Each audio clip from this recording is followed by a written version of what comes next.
You are listening to 15 Minutes, the show with Osiris Munir, only on LA Talk Radio.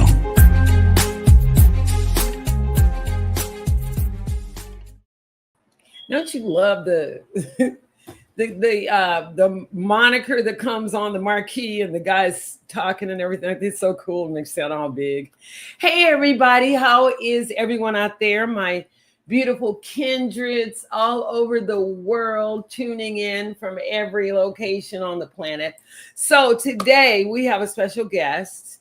And before you guys out there that know me or don't know me at all, before you start chopping off at the gums and saying, oh yeah, she said she's a Buddhist and this, that, and the other, we have today a long, beautiful man with a beautiful spirit who happens to be a professional humanistic astrologer. So I would say before you talk about things or we talk about things we don't understand, please do some research. We're not talking about what you read in newspapers. We're not talking about what you read in magazines.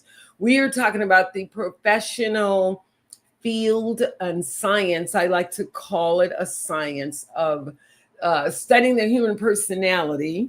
It got me out of black and white and culture and being different than other people, because it actually, from the perspective that my wonderful guest is going to give, tells you, kind of how to interact, but it is not a way to eradicate karma. It's not your religion, nothing to do with that. So shout out real quick to local Simply Foul charity. Hey girl, she's out there on the job on the weekends at Sepulveda Basin. Simply Foul, FOWL.com. Also, Sequoia Tangerine. Hey, a beautiful young woman I met from Santa Cruz. And I loved her name. So I told her I was going to shout her out because she said she watched the show today. And then drum roll, our sponsor, certified senior probate and real estate specialist, Kevin Pike of Coldwell Banker, 818-571-1508. Again, Kevin Pike of Coldwell Banker, 818-571-1508. He is a senior real estate and probate specialist. And now for our guest. You are in for a big surprise. We have today Robert Kimball. Robert has been in the astrology field and study of this, I like to call it a science of personality. I think everything else can be categorized. They can test tube things and put this in that category. I think that astrology may be in one of those categories, but again, he's going to explain to you what it is, what it's not. We are not talking about a religion, nothing to do with anything and what you believe in. When I need help in my life's problems, I use my faith, which is my Buddhist faith. When I just want to have fun and hang out because I don't like bars, I don't drink, I don't smoke, I am bored with most TV shows, I'm a film watcher, I do things like this because they are fun for me. So now we are going to bring on a humanistic astrologer, my friend, Robert Kimball. Hey, Robert. Hi, can you hear me, my dear? Yes, we can hear you loud and clear. But you can't see me. Can't see you. We can hear you. I'm sorry about that. I'm sorry. Okay. Gee, I combed my hair and shaved for everything. I didn't do a damn bit of good. Oh, okay, man. And then you had your, I'm sure you had your nice colors on because he wears really nice colors. So Robert, let's set it off. So first of all, welcome to the show. Thank you. Second, why humanistic astrology and not any of the other kinds of astrologer? And explain to the audience out there what humanistic astrology is. Well, I thought your first question was going to be how I got into astrology. Yeah, how did you get into astrology? Why'd you pick that? Yeah. Okay. Let me just say that when I was 21 years old, I was introduced to an astrologer in California, and I sat down and he showed me his chart. And at that time, when I was 20, I was very introverted and quiet, private. And he started talking about my personality. And I thought, oh my God, this guy knows things about me that even my own sister doesn't know. I couldn't believe it. So it was a shock to me to realize that that astrology is meaningful in a very personal way. So for the next 3 or 4 years, I began to get astrology books, and I have to confess to you that a lot of astrology books are cookbook. That is, they say if you have this in your chart, you will be such and such. I want to tell your audience that cookbook astrology, which is deterministic and that you are a certain way, and that's it, black and white, is very, very misleading. So if you give out my email address at the end of this program, I will share with people some of the best astrology books that I have found over the last 40 years. Okay. So now that's how you got into astrology. So what made you choose? I don't think a lot of people don't understand there are different right. The word humanistic is what you want to know about. Yes. Okay. Humanistic means that astrology is designed to help you understand what are your issues and your homework assignments in this life so you can become more substantial. A good summary comes from Socrates, the ancient philosopher. He said, and I quote, "The unexamined life is not worth living." The purpose of humanistic astrology is to deepen your understanding of your inner script. In other words, it's like not like a blueprint. I'll give you. In fact, I hate that analogy. Blueprint implies determinism. Instead, and you'll appreciate this, Osiris, the horoscope is like the musical score that you came in this life to sing and dance to. Now, some people don't express their music with bravado. They want to fit in. They want to get along with people. They want to keep a low profile. So the horoscope shows if you are compassionate and intense and forthright about who you are. In other words, if you really are authentic, that's the key word. If you become authentic to your true nature, then the horoscope shows what you need to sing and dance to. It shows what your direction in life should be, and along the way it shows you obstacles and homework assignments, and it shows you your potential. The idea that the horoscope, and this is important, the idea that a horoscope is your blueprint, I have a problem with that because that sounds very, very deterministic and rigid. That's why I often tell my clients, your horoscope is kind of a reflection of the musical score that you need to sing and dance to. And some people express their horoscope with a great deal of courage and bravado. And some people mumble their music. They don't express it with intensity. Does that answer your question? That's a good way to put it. Now, what is it? Everybody I mean, Robert, you can appreciate what I'm about to say. A lot of people may not know this, but I am coming from a time, you guys, the sun is going in and out of a shadow or something where it's going behind a cloud. So it's casting some kind of a shadow on the screen, and then it'll lighten up again when it comes from the crowd because it's an angle I'm sitting at of the location I'm at. So anyway, I don't know what that is. See how it's lightening again now? It's the sun. What are you getting at? You've lost me. No, I'm telling my audience that the screen is going on. If they see it get dark. But anyway, back to what I was saying. So back in the day, there was a guy named Sidney Omar, and he would their astrology would be in these little tubes, and you would take it out, and then you'd read your horoscope.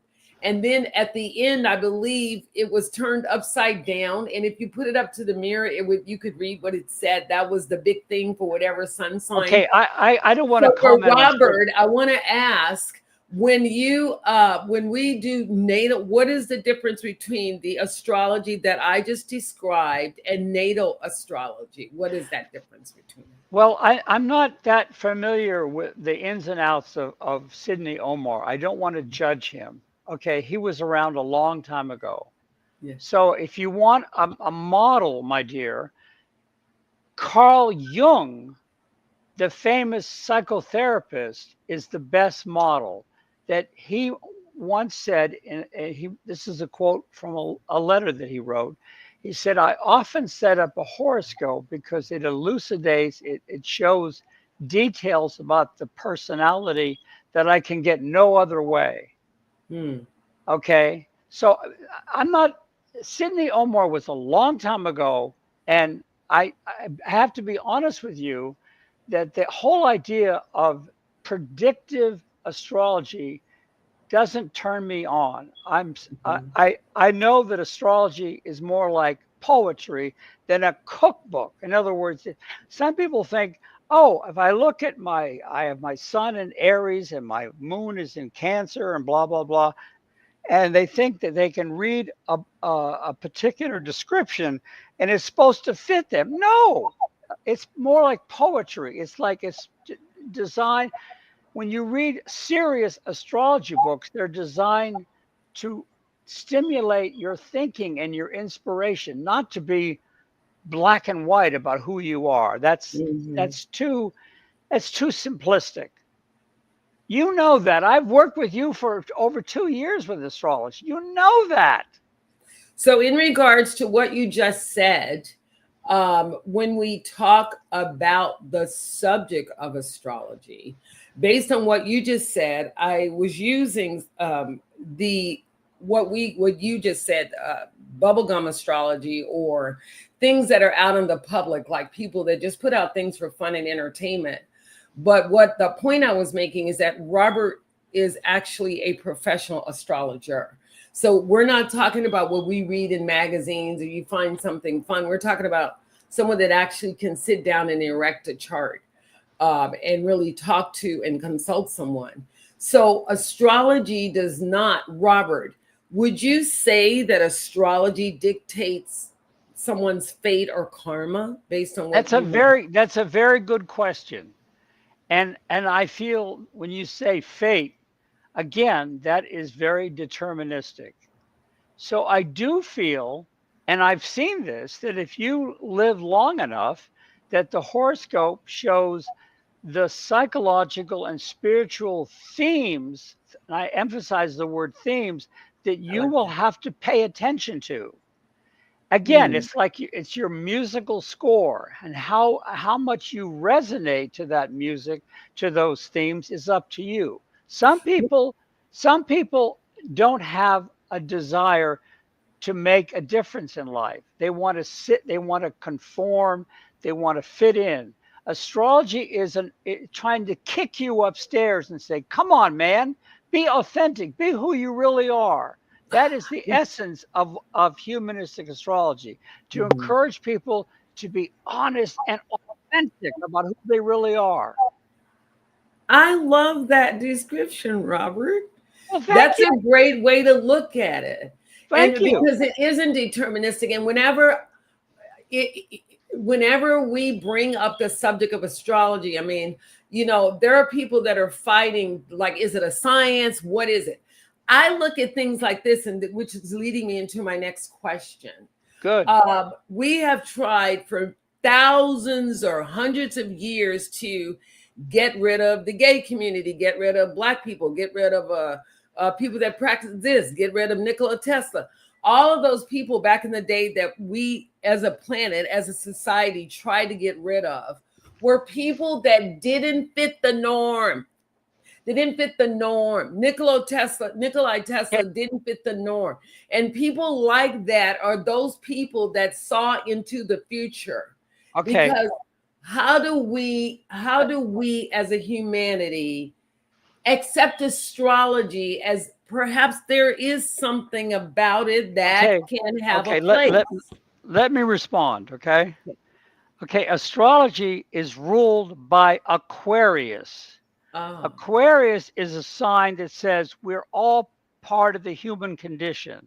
Aquarius doesn't say there's no such thing as Catholic truth or Jewish truth or Donald Trump truth. That's nonsense. That we're all part of the human condition. So you're right. Astrology does not have these categories where one race or one religion is better than another. That's nonsense.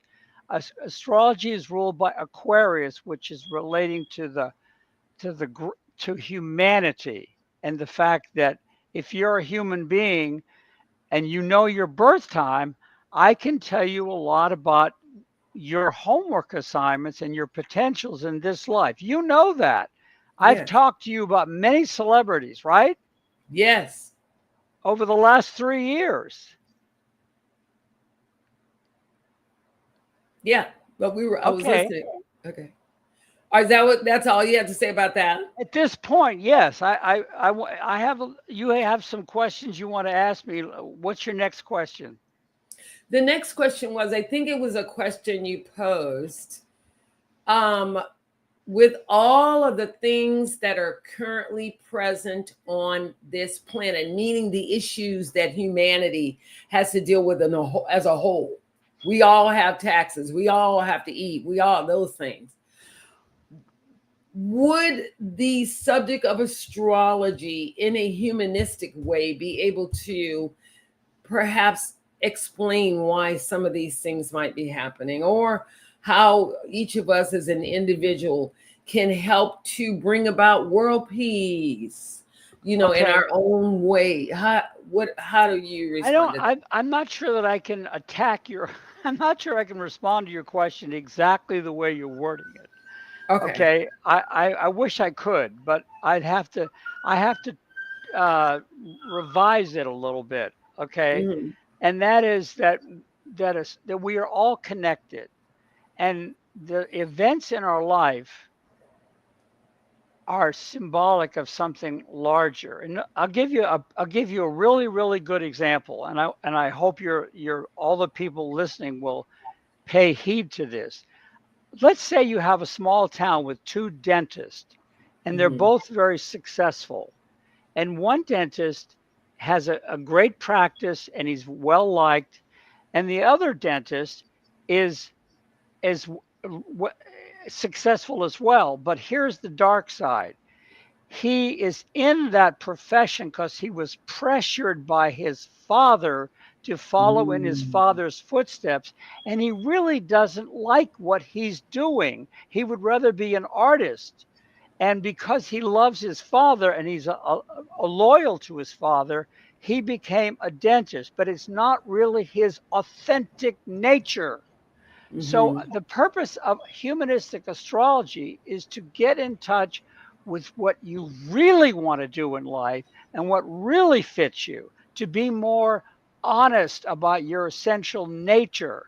So even though these two dentists on the outside look like they're happy and successful, one Mhm. of them, who was pressured by his father to be in a dentistry, is actually living a lie, or he's not really happy. He's not really fulfilled because he's Right. doing something that doesn't really fit him. So the purpose of astrology is get real, be authentic about Mhm. who you really are. I hope that helps. That helps a lot. So, what if someone doesn't believe in astrology? Why would they want to consult somebody about it? And what would be, yeah, why would they want to Well, they let's may just say, not. They may not. They may not. I don't force people.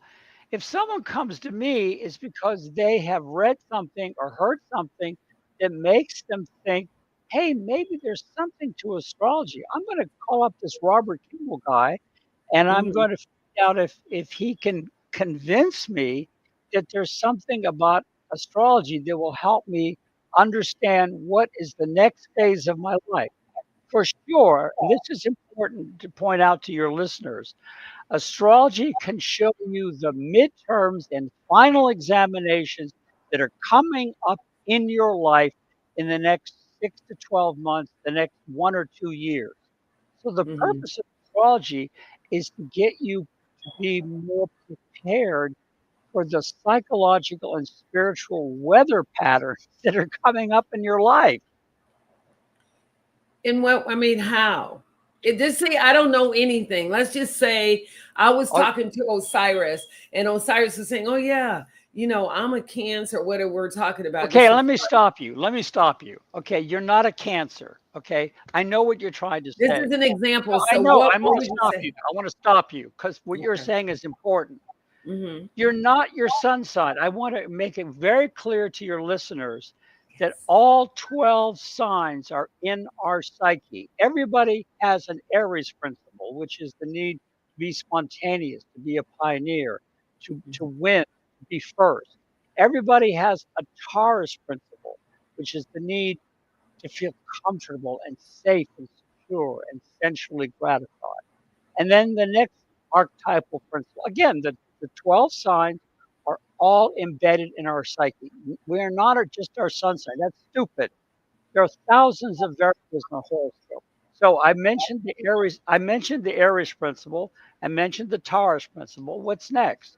Gemini. Well, that's the urge to communicate and share ideas with others. And then the next principle is Cancer, which is the need to feel that I'm part of a family or that I'm loved or that somebody cares for me unconditionally. Now, if you're a child and you're in a family, there comes a time in your life when you get to a certain age where you want to break away from the family and see how creative you can be, how you can be exploratory and do something special. Now you're entering the Leo phase, which is I want to show my uniqueness. I want to shine. I want to find a way to dance and be creative in my own way. And that's the Leo archetype. And then when you do something creative, whatever it is, a painting, you're a singer, you're an athlete, there comes a time when you have to get better. And the urge to improve is the next sign, Virgo. The urge to get your act together and to be a better performer, a better creative person. And I can go through all 12 signs. So in each person, Osiris, all 12 signs exist. And this notion of sun sign is bunk. Because that's why I wanted you to explain, to bring it up, because a lot of people do think this is what I use as an example, Sydney Omar, because a lot of people just look at a magazine or newspaper. It's fun, it's entertaining, but it's not really astrology. That's my point. No, it is astrology, but it's superficial. It's superficial. Yes, my dear, you know that. I've worked with you for 3 years. You know they may not know that. I want you to explain it to the audience. Right, I know that, but you know it. And so what I'm saying is that a horoscope has hundreds of variables. Let me give an example. Okay, let's say you have the sun in Libra. Okay, but there's 12 houses. They're environmental influences. So the sun can be in a sign, and there's 12 signs, right? 12 sun signs, and there's 12 houses. So right away we have 144 combinations. But I'll tell you something that a lot of people don't know. Who you really are, I'll call it your inner child, is the moon. And a lot of people don't know anything about their lunar sign. If you feel neglected, if you feel lonely, if you feel cheated emotionally, that's a lunar issue, not a solar issue. The moon has a lot to do with your inner child. Mm-hmm. And one of the reasons why people get into psychotherapy is because of their lunar placement. The moon and the fourth house in a chart have to do with early childhood conditioning. And there may have been things that happened to you when you were young that have left a mark on you, or have disturbed you, or are haunting you. So when you get involved in psychotherapy, you're getting in touch with your lunar consciousness. And quite frankly, a lot of people have no clue as to where their moon is by sign and by house. Now, if you can go ahead. I'm sorry. No, go ahead. You go. No, I wanted to finish hearing what you had to say. Well, I'm just pointing out that if you just consider the sun and the moon, you have 144 combinations, and then when you combine, how did you get 144? Let's just say because I'll tell you how. I'll tell you Yeah. how. There are 12 signs and there are 12 houses. The houses refer to different environmental influences in a chart. There are 12 houses. So 12 times 12 is 144. That's where it comes from. But keep in mind, my dear, it's not just 144. There's the sun, which has to do with who you are as a conscious adult. And there's the moon, which has to do with your inner child and who you are and your deeper feeling nature. And then Uh-huh. there's Mercury, which is cognition and thinking. There's Mars, which is aggression and anger and so forth. And most importantly, there's Saturn, which is the serious parental teacher in you. By the way, I'll tell you something interesting. When people What? come, let me just say this, okay? When people come to me and they want to know why they're having a hard time and why life is somehow not that glamorous or why things are shitty. It usually shows up by looking at the transit of Saturn. Saturn is like I gotta share this with you. Saturn is like an army drill sergeant, and it says to you wherever it is in your chart, and there are 12 houses. Saturn says you need to pay attention to this area of your life now, and Saturn Mm. stays in a house for 2 to 2.5 years.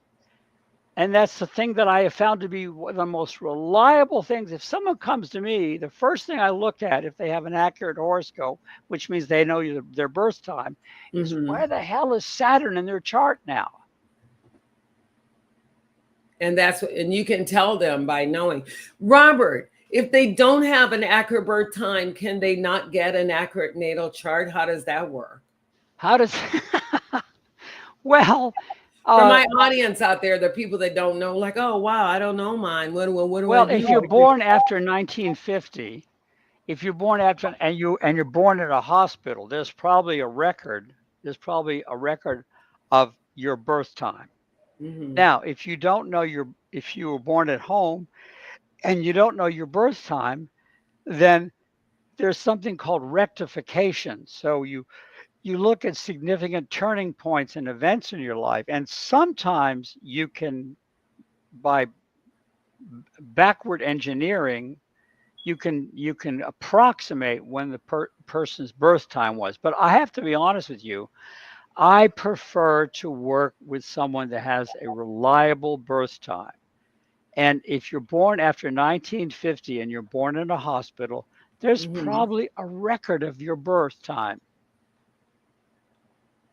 Well, wonder if you were doing research or something, or someone had to do study and they wanted to use the person's birth information, perhaps to talk more about their personality, what they might be like. What would you suggest they do if they don't have the correct information? How would they still be able to get some information or no Yes, information? yes, yes. That's a good question. Now, I'm glad you brought that up. Some horoscopes have a lot of planets in a certain sign, okay?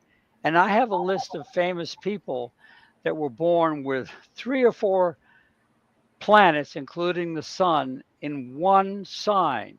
So if people contact me by email, I can share with them that list of famous people.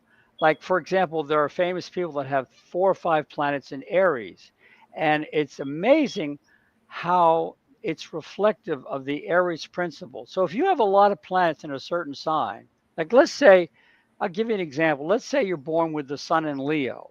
Hmm. Okay, Mick Jagger was loaded. Think about what he was like, what he's like. Mick Jagger has a boatload of placements in Leo. And And you can tell because he has a lot of energy. Still, he has that's energy. right. Thank you. Thank you. Yes, you're absolutely right. He comes across with that energy. Um, so so that's one. To answer your question, if you have a stellium, a lot of planets, including the sun, right? That's important, in a certain sign, it can be very revealing. Now, Hmm. here's the thing I want to point out to you. It's very important. Some people don't know their birth time. You're right. But what I would do in a case like that is I'd use 12 noon, because that means that the placement of the moon will have an error of plus or minus 6 degrees. So if the moon spends about 2.5 days in one sign. So if you're born on a certain day, it's very possible that during that entire day, the moon will be in the same sign. If that's true, then it's very helpful. Now, let's say the moon changes signs in the afternoon. Well, then, my dear, I would want to focus on discussing with the person about their lunar nature. The moon has to do with how you nurture and how you want to be nurtured and cared for. So if the moon is in, let's say, Leo, or in the afternoon it goes into Virgo, I can discuss that and figure out which of those signs is more accurate, Leo or Virgo. Do you think you can let's just say someone is knowledgeable enough to know they've got a really good idea of certain themes, as you would say, and I love that word, or expressions of how people present themselves in their particular internal nature. So someone is looking at a fashion show, and they notice that one model is wearing something very chic and very, not simple, but very elegant and plain. And then there's this other model that has all these extreme colors on, and the hair is pulled a certain way. Much like at the Met that they do every year. And it's a real big show out for costuming almost, where everybody kind of presents themselves in the way they want to be seen in the public. So what is that? What is that present? What are they? What is Okay, that? let me stop you. Let me stop you. What you're referring to is the eastern horizon is the first house. Now, this is very important. Some of the people listening don't know this. If you're going to learn about the basic principles of your horoscope, you want to know your sun sign, yes, but you want to know your moon sign. And here's the third thing. The sign on the eastern horizon of birth is called your ascendant or your rising sign. So the way you initially come across to other people is your rising sign. It's the sign on the eastern horizon at the moment of birth. It's the face. It's the face that you show to the world. It's like, okay, world, this is who I am. No, it's not. It's what you're initially advertising to the world. By the way, you should, Osiris, you know me well. You should be able to tell by the way I'm talking that I'm a Scorpio rising, because there's a great deal of intensity to the way I'm talking. Hello? You're intense.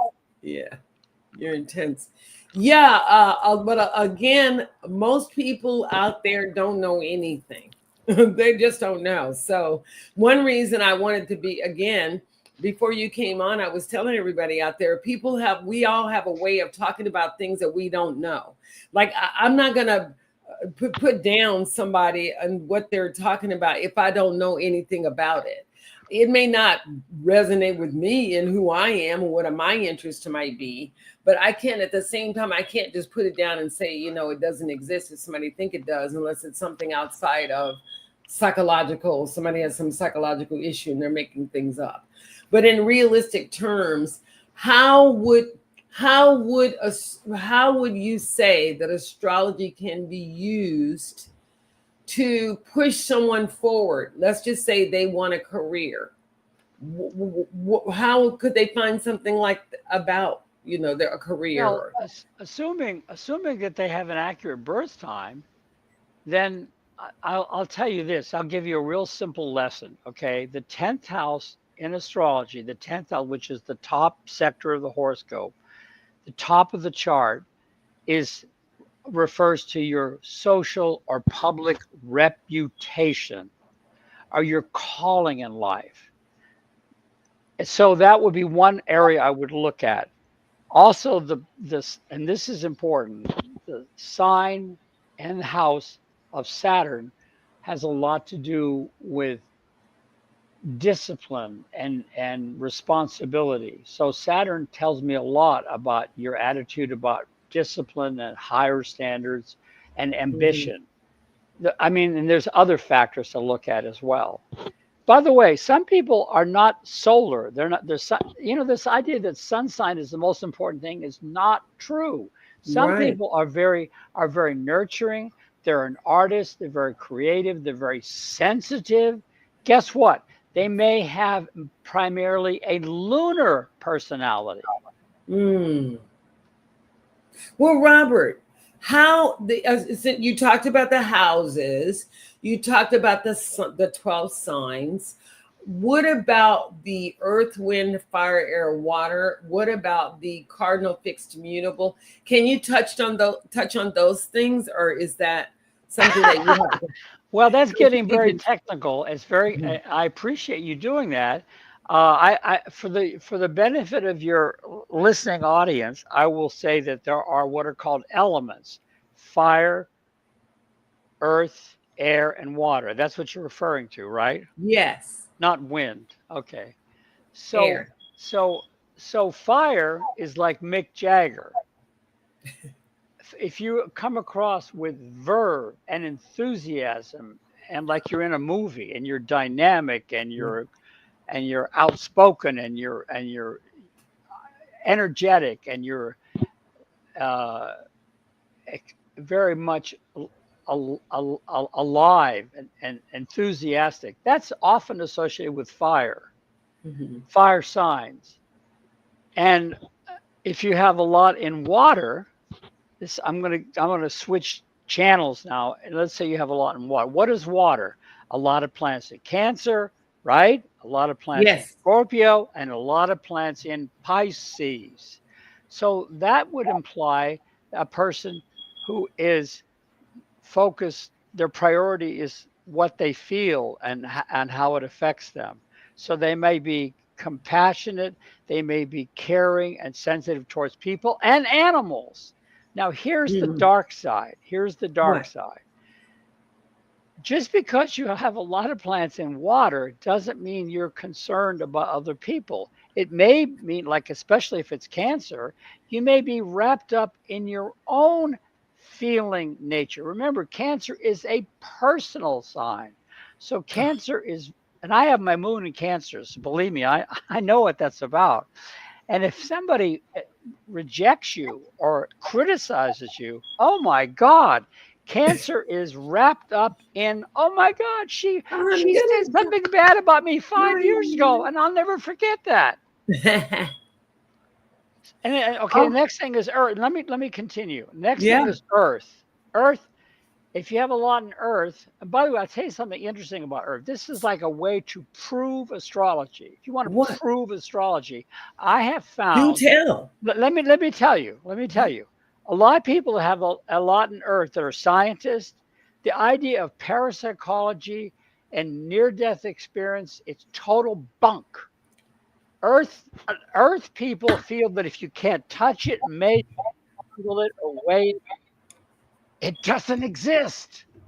Earth, I'm not kidding you. I have seen this. I've looked up the horoscopes of scientists who think that near-death experiences and parapsychology and mediumship, contacting people on the other side, it's total bunk. Well, guess what? If you look at their horoscopes, they have an emphasis on Earth, because Earth has to do with practicality. If you can't measure it, touch it, kick it, fondle it, it doesn't exist. Well, that's an Earth problem. That's interesting. Isn't that interesting? I just found that out a few weeks ago, my dear. That is interesting. So what about, go ahead, do the other two just to do it quick, because I don't want you to go into your thing, I know that, my dear. We don't have much time left. Well, then I next know. is This is interesting. air. I love Next is astrology. air. Air is what? Air is the sign Gemini, Libra, and Aquarius. Those are the air signs. I have a lot in air. So what do air people do? They live in their head. They love symbols. They love to focus on concepts and statistics and philosophy. So the problem with air realm is that they like to think about things. That doesn't mean they're going to do anything. That's funny. You said they like to think. It doesn't necessarily mean they're good. I'm going to tell you something. I cannot lie. You got there. I'm truthful. I cannot lie about things. If you know something a little bit about people's charts or whatever, and then you actually observe these things, as Robert is talking about, you can see it. You can see it visibly, feel it, Right. sense it. Right. And You every know. sign, Osiris, has its dark side.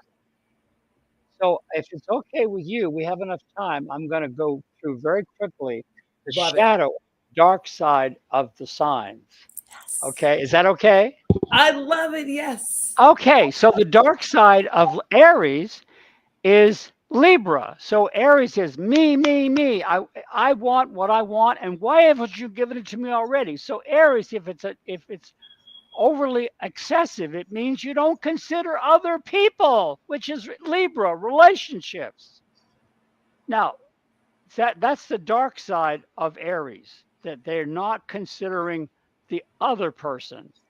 Hopefully, it's called being rude and being self-centered. Mm. And that's the dark side. I'm not saying if you have the sun in Aries that you're rude. That's not what I'm saying. I'm Yeah. saying that every sign casts its unregenerate, unexamined, or uneducated dark side. Now, what about Taurus? What is the problem with Taurus? Well, gee, Taurus is a wonderful sign. It's focused on stability and safety and comfort. What could possibly be wrong with that? Well, I'll tell you what it is. Taurus, if they're too focused on comfort, it means they don't change. So when Oh, wow. something happens in their life that says you need to let go of that relationship, that you are living in a dead relationship. Oh no, no, I can't divorce her. No, I got to stay here. No, Scorpio is the opposite of Taurus. So Scorpio, the opposite of Taurus, right, has Mhm. to do with transformation and letting go and letting something die and Mm. moving on. So Mhm. the opposite of Taurus, which is again stability, if you're too focused on safety and stability, your shadow You that won't you do need to anything. is Scorpio. Mhm. Now we come to one of my favorites, which is Gemini. What's the problem with Gemini?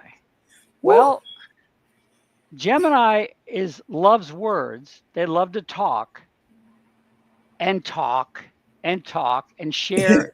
They're interested in like a child. What's this? What's that? What's this? So the problem with Gemini is they get caught up in chatter and words, and they need to see the big picture, which is Sagittarius, the opposite sign.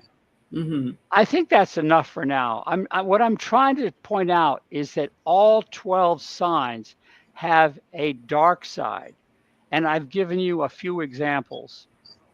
And I'll so give you the one. dark. I'll give you one more. Okay, Okay. and one more would be Cancer. What's the dark side of Cancer? What Capricorn. is the side of Cancer that that would encourage them to pay attention to the opposite? Well, Cancer is concerned with being nurtured and in emotional needs, and that's fine. But Cancer, the opposite of Cancer is Capricorn. So the dynamic Osiris between Cancer and Capricorn is child and parent. Hmm. So right. So if you are willing to be responsible and care about other people, then that means that's being parental. That's a Capricorn principle. I'll give you one more, and that's Leo, because I know you have the moon in Leo. I do. Okay, so what's the opposite of Leo? If Leo, Aquarius. if Leo could talk, what would it say? Oh, the greatest gift that I can give to you is me. Oh, Now, what's the opposite of Leo? Wait a minute. What's the opposite of Leo? Aquarius. Aquarius. Let me finish. If Aquarius could talk, what would it say? The greatest gift that I can give to you is you. You Wow. have a strong Aquarian theme in your chart. I know you do because you have a strong 11th house. I do. Yes, you do, ma'am. Yes, you do. So, in other words, even though your moon's in Leo and you're a performer, that's obvious from what you do in life, you are interested in getting other people to shine and be on the stage and encourage the creativity and potential of other people. That's a beautiful expression of Aquarius. And you have both. Yeah, well, that's what this show's all about. I love to hear people's story. Everyone that knows anything about me know I love interesting things. I am a non-conventional person. Please don't project your individual thoughts, ideas, and stuff onto me. I live to my own drummer. I am very conventional in the sense that I have common sense. My parents did a very good job at teaching me right from wrong, and I'm not going to get up here and be a full-grown, mature adult and do things that are going to bring harm to somebody. Something's going to negative astrology. Robert has not said one thing about anything negative. If somebody likes astrology or chemistry or the football game or whatever else people find pleasure in what they like and their desires, he didn't say one thing negative about something that it would do.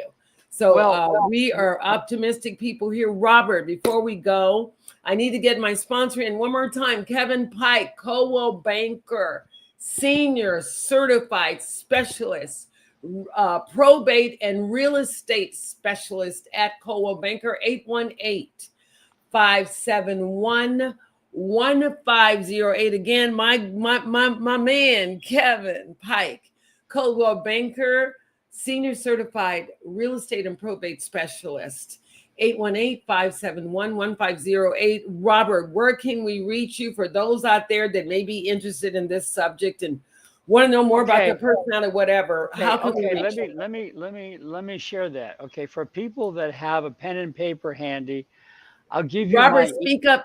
Come up to your mic. Can you hear me now?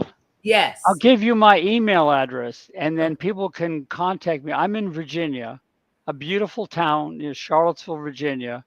My email address is Zorba. That's Z as in zipper or zebra. Again, ZORBA, and then 3 1s. So it's ZORBA 111 at embarkmail.com, which is spelled EMBARQMAIL.com. So again, my full email address is Zorba, ZORBA 111 at embarkmail.com, which is spelled EMBARQMAIL.com. If you contact me, my email, I will share with you a list of some of the best astrology books that I have found over the last 45 years.